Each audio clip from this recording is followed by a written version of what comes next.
Bienvenido a NTD en español, soy Mayra Jaime y vayamos a la información. Los 4 acusados de contrabando de personas implicados en las muertes de inmigrantes en Texas podrían enfrentar hasta penas de cadena perpetua o pena de muerte. La Corte Suprema dictamina poner fin a una política de inmigración de la era Trump que obligaba a algunos solicitantes de asilo a esperar en México. Estudiantes están pidiendo el despido del juez de la Corte Suprema, Clarence Thomas, que es profesor de su universidad. Tenemos las razones y la respuesta de la universidad.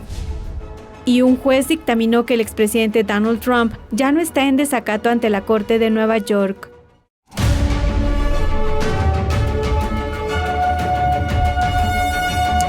Nuevamente bienvenidos, gracias por acompañarnos. Comenzamos con algunas actualizaciones sobre las atroces muertes de inmigrantes ilegales en Texas. 4 hombres fueron acusados en relación con la tragedia que dejó 53 presuntos inmigrantes ilegales muertos. 2 de ellos se enfrentan a cadena perpetua o a la pena de muerte si son declarados culpables.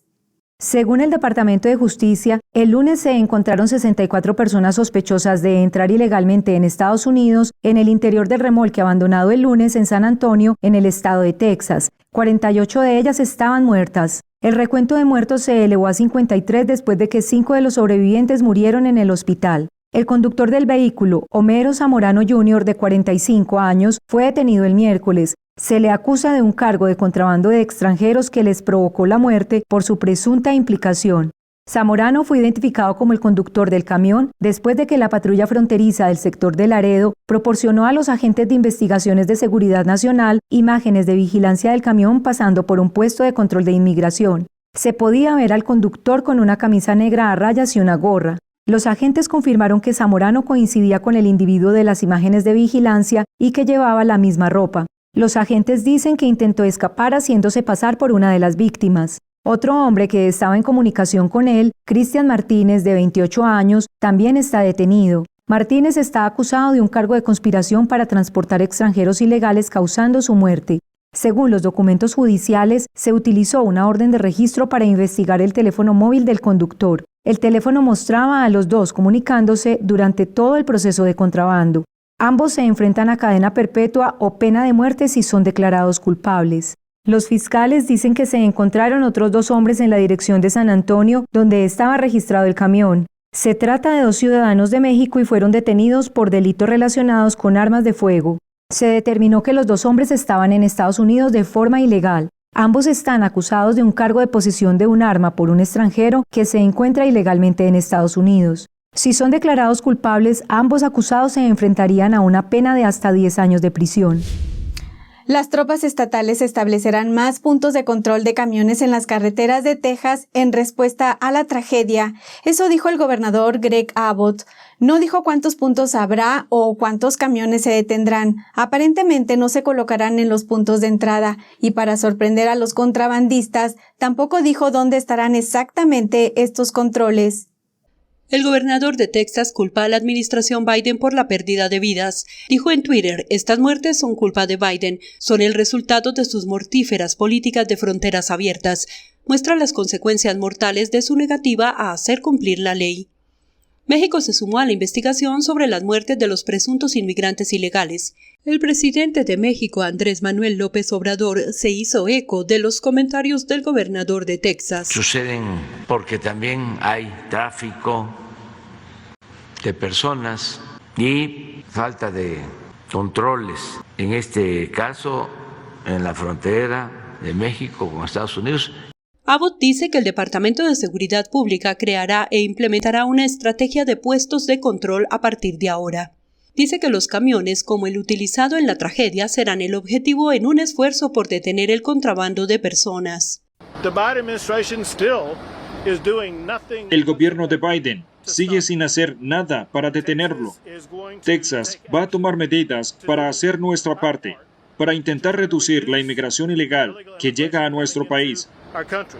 Abbott dice que las medidas actuales serían innecesarias si el presidente Biden hubiera mantenido el plan de seguridad fronteriza de la anterior administración. Bajo el presidente Trump, vimos la menor cantidad de cruces ilegales en décadas. Bajo el presidente Biden, vemos máximos históricos. Es hora que el presidente Biden restablezca las estrategias que fueron puestas en marcha por el presidente Trump y que demostraron ser tan eficaces. Específicamente, Abbott dice que las estrategias de Trump incluyen construir un muro fronterizo, mantener y hacer cumplir el Título 42 y la política de permanecer en México y terminar con la captura y liberación. Tal vez hay una quinta cosa, francamente, que significa tanto como cualquier otra cosa, y es que el presidente sea firme en que no va a tolerar ninguna inmigración ilegal.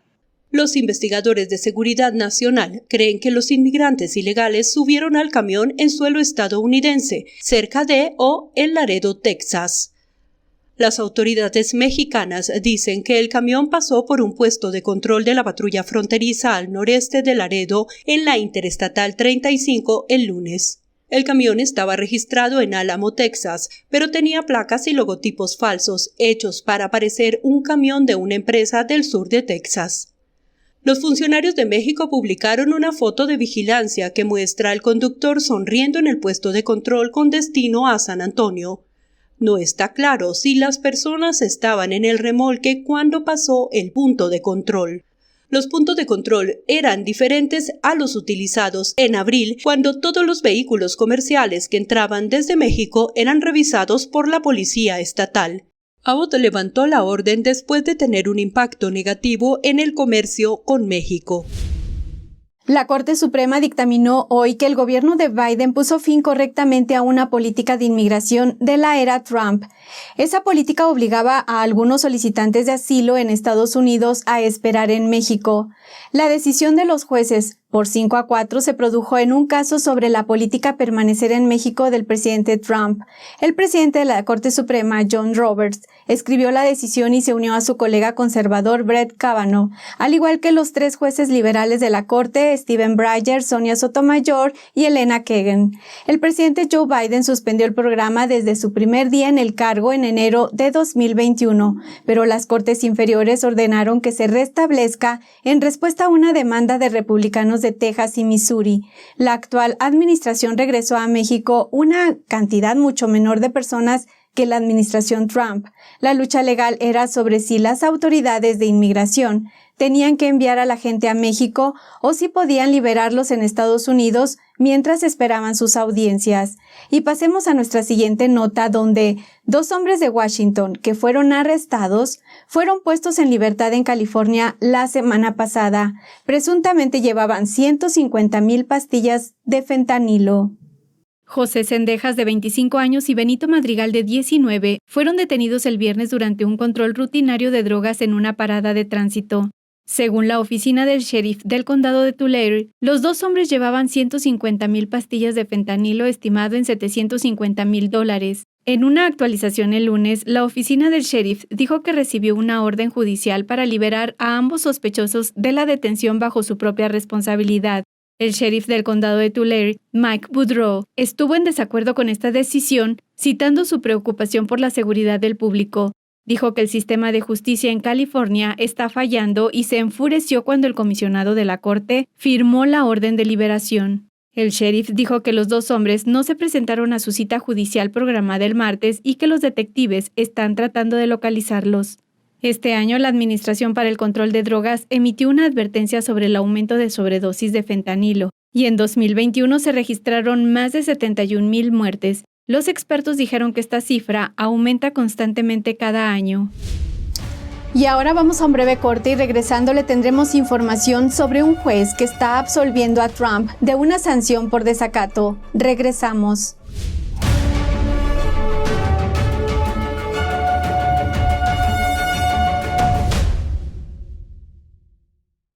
Creo que informarse de verdad es más que solo conocer los hechos, es investigar, es buscar la verdad para ser libre.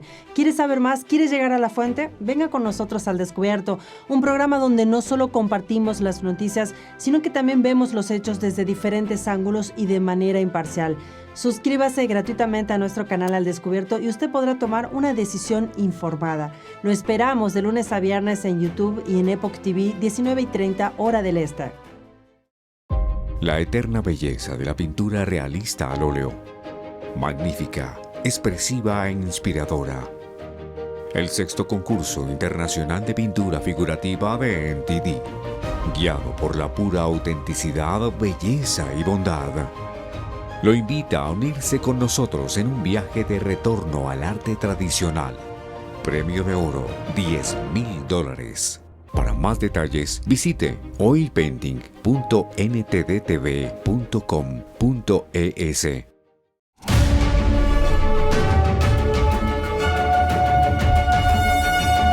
Pasamos a Florida. El juez estatal John Cooper dijo que bloqueará temporalmente la nueva ley que prohíbe todos los abortos después de las 15 semanas de embarazo porque dice que viola la Constitución de Florida. El estado de Florida ya prohibía los abortos después de las 24 semanas de embarazo antes de promulgar la nueva ley de las 15 semanas.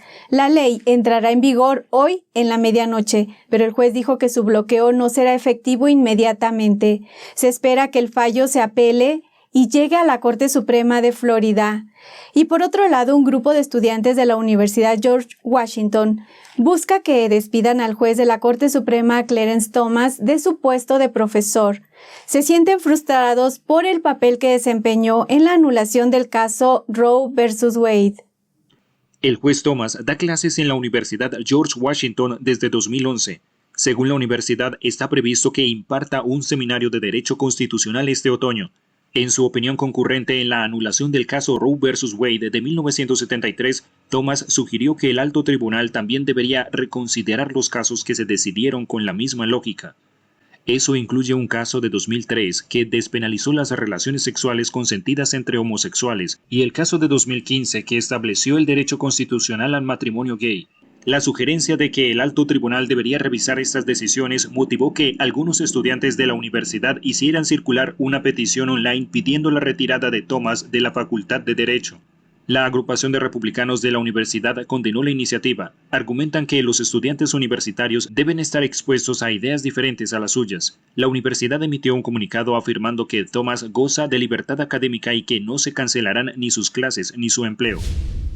Un juez considera que el expresidente Trump ya no está en desacato ante una corte de Nueva York por no cumplir con la citación de la fiscal general del estado. La citación se deriva de la investigación de la fiscal general sobre la organización Trump. Un juez de la Corte Suprema de Nueva York dijo que revisó los documentos adicionales presentados por Trump. Dijo que esos, junto a otras condiciones necesarias para levantar la orden de desacato, eran suficientes para tomar su decisión. Las otras condiciones incluían el pago de una multa de $110,000 de Trump, así como declaraciones bajo juramento sobre el manejo de los documentos de la organización Trump. La oficina de la fiscal de Nueva York, Letitia James, ha investigado a la organización Trump y ha revisado sus estados financieros durante más de 2 años. Como parte de esa investigación, Trump fue declarado en desacato en abril por no cumplir con una citación de documentos. El cantante de Rhythm and Blues, R. Kelly, fue condenado hoy a 30 años de prisión. Kelly fue declarado culpable el pasado mes de septiembre por delitos sexuales contra niñas menores de edad. La jueza de la Corte de Distrito de Estados Unidos, Ann Donnelly, impuso la sentencia en un tribunal federal de Brooklyn. Kelly fue declarado culpable tras un juicio de 5 semanas y media. Se encuentra entre las personas más famosas condenadas por abusos sexuales. Varias de las mujeres eran menores de edad en el momento de los abusos y testificaron que tienen problemas persistentes de salud mental. Kelly, que está en la cárcel desde julio de 2019, ha negado repetidamente las acusaciones de abuso sexual. Sus abogados defensores dijeron que no merecía más de 10 años, el mínimo obligatorio. También se enfrenta a cargos federales por pornografía infantil y obstrucción. El juicio por estos cargos se fijó para agosto. La legisladora estatal de Carolina del Sur, Crystal Matthew, ganó la nominación demócrata para el Senado de Estados Unidos. Eso a pesar de estar envuelta en una controversia después de que Project Veritas filtró una grabación sobre sus actividades ilícitas de campaña. Aquí están los detalles. La candidata al Senado de Carolina del Sur, Crystal Matthews, ganó el martes la segunda vuelta de las primarias demócratas. Se enfrentará al titular republicano Tim Scott y al candidato independiente Larry Adams Jr. en las elecciones de noviembre. Su victoria se produjo 2 días después que el grupo de periodismo encubierto Project Veritas publicara una llamada telefónica filtrada que ella mantuvo con un recluso. But we need some secret sleepers. Like, we need them to run as the other side, even though they for our side. Where the f*** is my black people with money? I don't care about no dope money. Give me that dope boy money. Where the f*** is dope? Where the duffel bag boys? Find you somebody from your family that don't even know you donating to my campaign. Matthews reaccionó al audio filtrado el martes reconociendo que la grabación era real, pero dijo que fue sacada de contexto y que no sabía que la llamada estaba siendo grabada. Debería ser claro para cualquiera que este audio manipulado de febrero, que se filtró tan cerca de la segunda vuelta, no es más que un golpe político. Fue una llamada grupal en la que un activista local me agregó, diciendo que estaba muy emocionada con que yo conociera a alguien. Yo no lo conocía, ni sabía que era un recluso hasta que terminó la llamada. La representante estatal se enfrenta a las reacciones por haber pedido a la gente que retire los carteles republicanos de los patios, pedir infiltrados en el Partido Republicano y pedir dinero del narcotráfico para financiar su campaña. Matthews respondió diciendo, cito, "A veces cuando los negros hablan con los negros, hablamos de cierta manera en privado". Yo estaba teniendo una conversación privada, así que no puedes decir que estoy animando a la gente a hacer estas cosas, porque no estaba hablando con la gente. Estaba hablando con una persona. Y te acabo de decir que no era literal, era más bien en tono de broma, porque estábamos teniendo lo que yo llamo una conversación negro a negro. Todavía no está claro por qué Matthews estaba discutiendo de política con el recluso o cómo Project Veritas obtuvo una copia de la llamada. Ahora vamos a un breve corte y regresando le tendremos toda la información sobre por qué se está dando una solicitud para retirar TikTok de las tiendas de aplicaciones. Regresamos.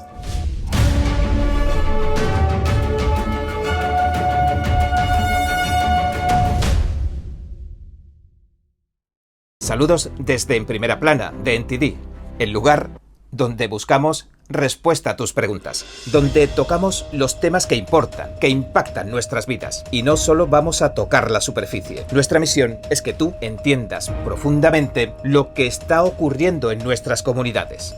Estamos aquí para que no te pierdas lo importante. Míranos en YouTube y en Epoch TV de The Epoch Times en español de lunes a sábado a las 10:30 de la noche, hora del este. Te esperamos. Hasta pronto. Los expertos dicen que lo que pasa en China termina pasando en el resto del mundo. Pero ¿qué pasa en China realmente? Pocos se animan a contarlo. Censura y ocultamiento, persecución de creencias, vigilancia extrema y crédito social. Mírelo antes en China en Foco y entérese de primera mano de noticias que le gustaría saber antes que nadie. Mírenos en YouTube y en Epoch TV del Epoch Times en español, de lunes a viernes a las 7 de la tarde, hora del este.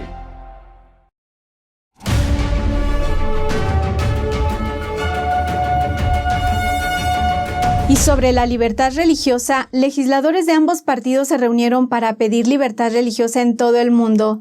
¿A qué retos se enfrenta el mundo y qué se está haciendo para resolverlos? Voces clave en Washington y en todo el mundo se pronuncian sobre el derecho a creer. Estados Unidos tiene un compromiso sólido y permanente de proteger y promover la libertad religiosa de todas las personas en todo el mundo. Esta semana se celebra en Washington la Cumbre Internacional sobre Libertad Religiosa. Reúne a legisladores de todo el espectro político, desde la presidenta de la Cámara de Representantes, Nancy Pelosi. La libertad de culto es un derecho humano fundamental. Hasta el senador republicano Marco Rubio. Estados Unidos tiene un papel fundamental a la hora de arrojar luz sobre las violaciones de la libertad religiosa en todo el mundo, y estamos trabajando para que sea así. Y entre los países que violan los derechos religiosos, China fue el más señalado. Citando la ley bipartidista de prevención del trabajo forzado que acaba de entrar en vigor la semana pasada, el senador Rubio dice que Estados Unidos hizo la vista gorda durante demasiado tiempo a los abusos del régimen comunista chino. Esta nueva ley cambiará eso, ayudando a garantizar que los estadounidenses ya no sean cómplices del genocidio del Partido Comunista Chino a grupos étnicos, principalmente musulmanes en Xinjiang. Y el exsecretario de Estado Mike Pompeo instó a los líderes mundiales a ver más allá de la propaganda y reconocer los abusos que ocurren en los estados totalitarios. Detrás de muros o prisiones y perseguidos ante nuestros ojos en el extranjero, en lugares como China, Cuba, Corea del Norte, hay decenas de miles de personas cuyo único delito es adorar a Dios a su manera. Otros arrojan luz sobre lo que ocurre tras los barrotes de las cárceles. Piensa en la sustracción forzada de órganos de los practicantes de Falun Gong y otros. David Ogden es un miembro del Parlamento británico que denuncia a China por la sustracción forzada de órganos a presos de conciencia. El Tribunal de China con sede en Londres concluyó por unanimidad en 2019 que esta práctica había tenido y seguía teniendo lugar en China a una escala significativa. Pero China también ganó el Consejo de Derechos Humanos de las Naciones Unidas. Es una broma de mal gusto. Es realmente extraordinario que hayamos permitido que ocurran estas cosas. El jueves, la cumbre contará con sesiones dedicadas específicamente a la sustracción forzada de órganos en China y la persecución al grupo espiritual Falun Gong. Sobrevivientes y familiares de los perseguidos compartirán sus historias. En una carta abierta, el comisario de la Comisión Federal de Comunicaciones, Brendan Carr, ha pedido a Apple y a Google que retiren TikTok de sus tiendas de aplicaciones, alegando que Beijing está recopilando gran cantidad de datos sensibles. Le preguntamos al propio comisario cuáles son sus preocupaciones. El comisionario de la FCC, Brendan Carr, envió una carta abierta a Apple y Google pidiendo que eliminen TikTok de la App Store de Apple y de la Play Store de Google. Se refirió a TikTok como una herramienta de vigilancia sofisticada que extrae grandes cantidades de datos personales y sensibles. We're talking everything from search and browsing history to keystroke patterns to biometric data, including what we call face prints, which could be later fed into facial recognition technologies, voice prints, draft documents that are set on your clipboard. Carr dijo a NTD que un nuevo informe mostró un audio filtrado de funcionarios de TikTok y ByteDance diciendo que China tiene acceso a todos estos datos a pesar de lo que dice la compañía. There's really no limit on how Beijing could use it to pursue nefarious goals, everything from business, industrial espionage, foreign influence campaigns. La FCC está dirigida actualmente por 4 comisarios, de los cuales Brendan Carr es uno. La presidenta es actualmente Jessica Rosenworcel. TikTok fue la app más descargada en 2021, superando tanto a Instagram y a Facebook, y en estos momentos es la 31ª web más visitada en Estados Unidos. In 2020, it used TikTok to encourage Americans to engage in violent protests. It's been glorifying drug use. Gordon Chang es el autor de El próximo colapso de China. Chang ve 3 razones por las que China quiere los datos de los usuarios. First of all, more data, more users means that ByteDance, the parent, is more valuable. Second, I think that China can obtain information that would be used to compromise TikTok users. I know that, it is silly, you have dance videos, but they can learn things about people. And with other data that Beijing assembles, it can get a much better picture about an individual. And then the third thing is that in general, Beijing uses the data to feed into its artificial intelligence networks. El comisionario de la FCC, Brendan Carr, no está seguro de que Apple y Google vayan a responder a su carta, pero dice que es solo una parte de un esfuerzo más amplio del gobierno. Members of Congress, both in the House, the Senate, Republicans, Democrats are coming together, slowly seeing the national security threat that is posed by TikTok. TikTok alcanzó los 1.000 millones de usuarios en todo el mundo en 2021 y se espera que llegue a los 1.800 millones a finales de 2022. Ahora vamos con una nota de China en Foco con Julián Bertone. Adelante, Julián. Y Tuvalu no es la única nación que apoya a Taiwán. El presidente de Guatemala expresó un apoyo similar en una entrevista con la prensa la semana pasada. Al referirse a su país, dijo, y cito, «Somos el mayor aliado que aún tiene Taiwán, y mientras sea presidente, solo reconoceré una China y se llama Taiwán». Esto tuvo lugar después de comentarios del medio de comunicación estatal chino Global Times, donde una publicación insinuaba que el país se alejaría de Taiwán y se acercaría a China. La Agencia Central de Noticias de Taiwán informó que los comentarios del presidente aclaraban por primera vez y abiertamente la postura de Guatemala luego de la publicación del artículo del Global Times. El ministro de Asuntos Exteriores de Guatemala también reafirmó sus relaciones con Estados Unidos y Taiwán y dijo que el país seguirá manteniéndolas a todos los niveles. En Nicaragua, el régimen de Ortega y Murillo ordenó el cierre de 2 canales católicos esta semana. Esto ocurre luego que la dictadura expulsara a una asociación de misioneras de la caridad que ofrecían ayuda humanitaria a grupos vulnerables. Veamos los detalles. El régimen de Daniel Ortega, a través del Instituto Nicaragüense de Telecomunicaciones y Correos, sacó el lunes de la programación al canal católico San José y al canal católico de la diócesis de Matagalpa, ambas televisoras, cuyas programaciones eran transmitidas a través de televisión de paga, estaban a cargo del obispo Rolando Álvarez, quien en mayo pasado denunció ser víctima de persecución por parte del régimen de Ortega. Álvarez también dirige Canal Católico, que fue clausurado el 20 de mayo. Los 3 canales excluidos de la programación anunciaron que seguirán evangelizando a través de sus páginas de internet y redes sociales. Esto ocurre luego que el régimen de Daniel Ortega ordenara este fin de semana el cierre de 101 ONG, incluyendo la Asociación Misioneras de la Caridad de la Orden Madre Teresa de Calcuta. Esto es todo por hoy. Les agradecemos su compañía y su apoyo con sus likes y compartiendo este programa. Que tengan una excelente tarde y nos vemos en el programa de esta noche.